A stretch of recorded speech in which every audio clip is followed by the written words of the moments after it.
Hello and welcome back to Cheap Seats here on YouTube.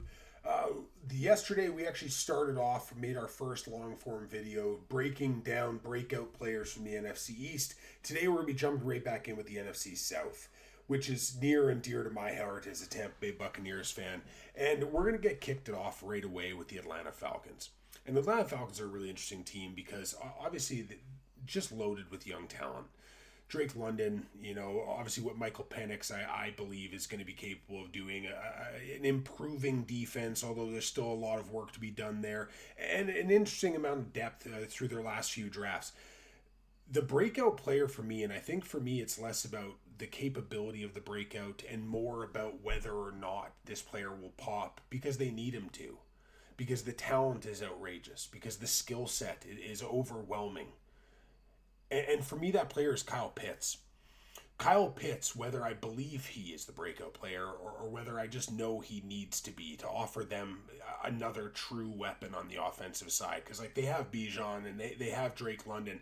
I just think that what Kyle Pitts has the potential to offer them if he's on his game can't be repeated. It can't be replicated by anybody else on that roster. They need Kyle Pitts to be what they thought Kyle Pitts was his draft year. Kyle Pitts is big, maybe not as physical as he should be in terms of blocking and what he does in line, but as a receiver, dynamic athleticism, dynamic skills, the ability to catch in traffic, the ability to break a run at any point. He can be a yak monster if he wants. It's honestly very, very confusing to know why this hasn't worked out. I was very, very high on him as a draft prospect. It's very rare that you get an opportunity to pick a player with that blend of athleticism, that blend of ball movement skills. He has every tool in the book on the receiving side of the ball to be one of the dynamic tight ends in football. And as of this point, there have been flashes, and the flashes have been phenomenal. But the consistency hasn't been there. And this is the year, especially with Michael Penix looking to step up and do the things he's capable of doing. They need Kyle Pitts to have a big year. This is, I hate saying this, but outside of the Tampa Bay Buccaneers, there is no second team. There is no sure slam dunk competitor for a division title. And the Atlanta Falcons have enough talent to be scary in that mix. The Atlanta Falcons have played teams hard. They just haven't gotten over the hump. Kyle Pitts, to me, is the largest X factor. Like I said, when you have that mix of athleticism, hands, dynamic ability with the ball in your hands, the ability to make people miss. Like I said, I believe he has the physical tools to be able to do the inline work as well, and we'll see where that gets to, as he ages and develops and gets a little bit more IQ around blocking schemes and everything else. But I genuinely believe that Kyle Pitts has the potential to be a special player, and hopefully we see it this season because he is the X factor for everything that they do, in my opinion, because he frees up everybody else. Moving on next is the Carolina Panthers, which is actually my 14-year-old's favorite football team. He chose a division rival. And we're honestly going to go back to tight end because I love everything that they do. And I was very low on Bryce Young comparatively his draft year. And I've never been a big believer in Bryce Young. And then last year, when he got back into the lineup and had the opportunity to show what he could do, I saw more maturity and poise in the pocket. I saw less of a desperation to escape at all times. He was willing to plant his feet and use small mechanism movements to evade pressure in the pocket, reset, and then look downfield, looking through his progressions. It was a level of maturity and pocket awareness that we hadn't seen from Bryce Young at that point yet. Chuba Hubbard, I just think is wonderful. I just think he's a great player. Their receiving core, obviously there are weapons and there are guys there that can do a lot of stuff, like in terms of Leggett and now with Ted McMillan, and there are a lot of weapons there. But for me, Jatavion Sanders has the ability to be like Kyle Pitts in terms of that athleticism, big. He needs to get physically stronger for the inline blocking. It's a lot of the same criticisms that people have of Pitts, which is the game-breaking ability and the ability to do so much. And it just needs to come through on an every down basis for him to become that consistent weapon that he has all the physical tools in the world to do. Whether or not we see it at this point, it's always interesting with tight ends that aren't really tight ends, guys that line up, more in the slot with frequency. I'm hoping that they use him more in inline situations because I think the development's needed. I think the opportunity for him to get better at chips and stuff like this, I think is going to be essential for him. Solid hands, not remarkable at this point. There's still some focus, concentration issues there.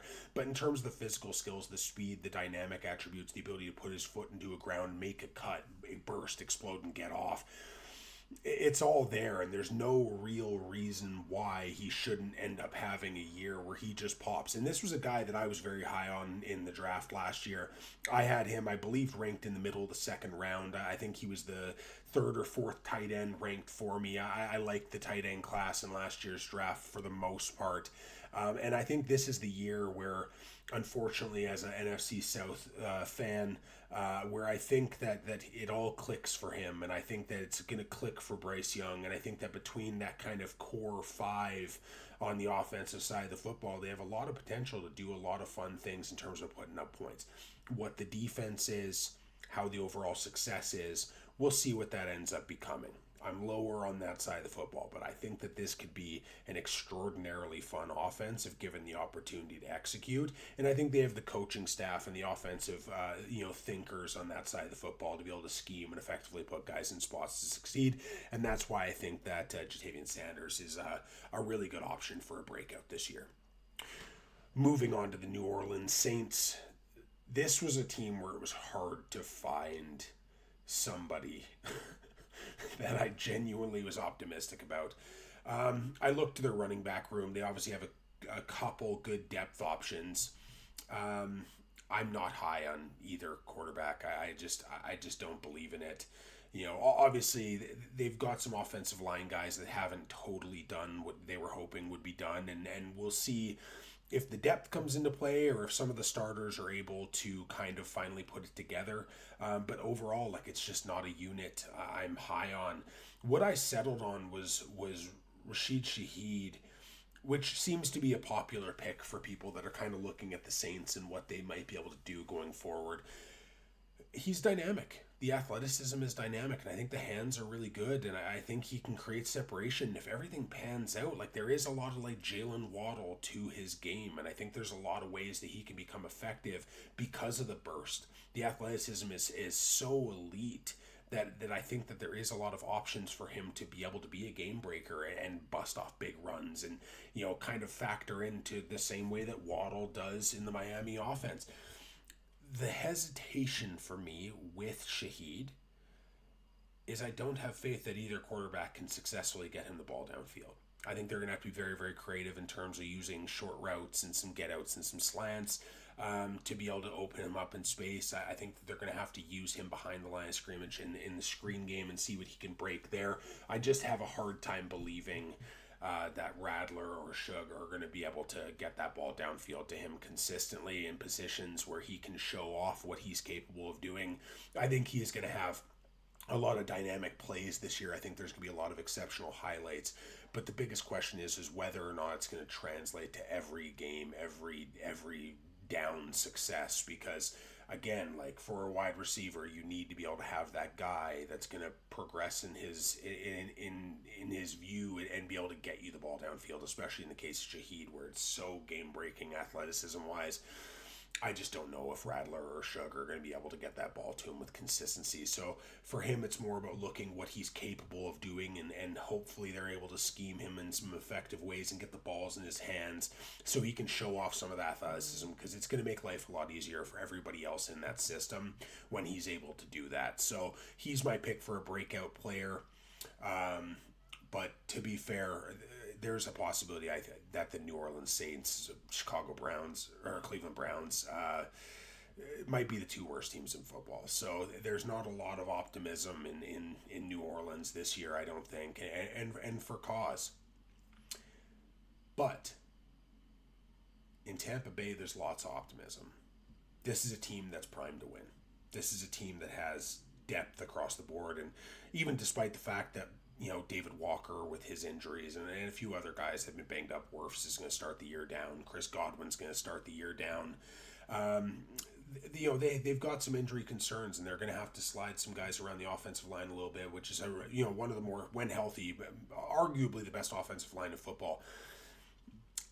And I think this year, the reason why it really gets to that next level of truly the best offensive line of football is because Graham Barton is my breakout player for the Tampa Bay Buccaneers. And there was lots of options I could have went with. I think Yaya Diaby is going to have a big year. You know, I think that there's options for Elijah Roberts to be big, and maybe Jamel Dean finally puts it all together and stays on the football field for an entire season and puts it all together. And then there's Parrish and Benjamin Morrison, and Servassier Dennis was somebody that I really thought about putting into this spot, because Servassier, like, the glimpses that we've gotten have been so elite. But obviously it's been hard for him to stay on the field as well. You know, even if you look in that receiver room with Godwin down for now, with Jalen McMillan down, Emeka Egbuka and Tez Johnson are going to get big-time opportunities to show out and prove what they can do. Obviously, Bucky exploded last year. Sean Tucker became kind of a favorite of so many, me included. But Graham Barton, I think, is the guy that becomes the linchpin in terms of the growth of this offense. Playing center as a hyper-intellectual guy, very, very, very smart. He understands scheme. He understands play call and movement. Obviously, being a rookie center, there's going to be bumps in the road and there's going to be growing pains. We obviously saw a large one in the playoffs last year. But I believe with his mix of intellect and movement skills, because he's an incredible mover and there's some nastiness to his game. He's a lot more physical and a lot tougher than you'd think he is. And obviously the Buccaneers have a history of dynamically physical centers that are willing to be the guys that fight for everything and are willing to be the guys that really genuinely give you the opportunity to grow through that leadership in that center spot. And you need your quarterback to believe in your center, and I believe that Baker Mayfield believes in Graham Barton and the skill sets he provides. I think like I said, the overwhelming physicality and the smarts and the toughness and his ability to play on multiple levels because of those movement skills and get out and block to multiple levels. You know, taking on elite level nose tackles, you know, at his size, he's still got some growth and development to go there. That's still a growth point for him. You know, there's still some inconsistency in shotgun occasionally with his snap locations. But again, these are all coachable things. I think when you have a kid that's as thoughtful and intellectual and physically gifted as he is, with the absolute unit of madmen that are around him between Luke Gedeke, who just got his massive extension, and Cody Mauk and Ben Bredesen, and then obviously the best in the league. I know some people will say Penei Sewell. It's Tristan Wirfs. And I think between that 5-man unit and what they have in terms of, like, even guys like Chuma and other guys coming up, that offensive line is set to become that elite unit in the league. And I think that Graham Barton is going to be a major piece of why that happens. Going forward, we're going to continue to pump out these videos, continue through the NFC, and really try to dive into exactly what makes this game fun, which is, I think, watching players that you don't necessarily expect to be great become that in front of your eyes. We'll be banging out the other two NFC divisions hopefully later on today and posting those tomorrow or Saturday. And then we're going to, on Saturday, do gangbusters and go through the entire AFC. I might also do a live one to go through several of these and then post that as well. So I thank you for joining me again. If you have any requests about video content you'd like to see, post it in the comments below. Please like, subscribe, do all of that. You can obviously check out my content on other social medias. It's all the same name, CheapSeat73. And going forward, just keep looking out for the content. Please interact and have a great day.